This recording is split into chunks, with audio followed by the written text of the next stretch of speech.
छोटू sound बहरी के YouTube channel में अपने सबक स्वागत है।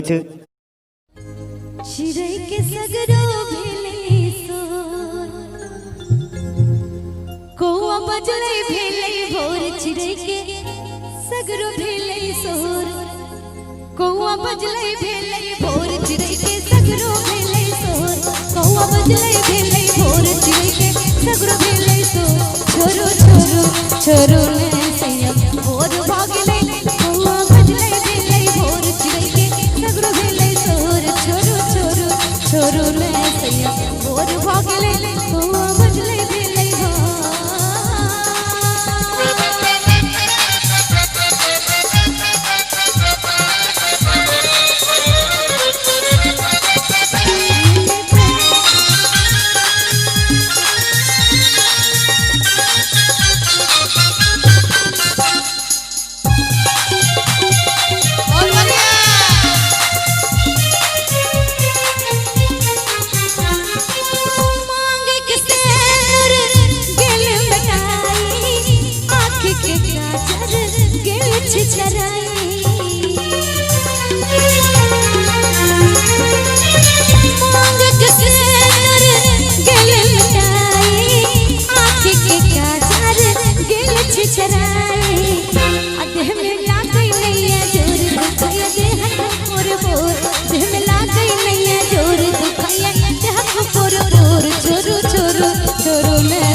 चोरी सब फूट गई कैसे के गगरा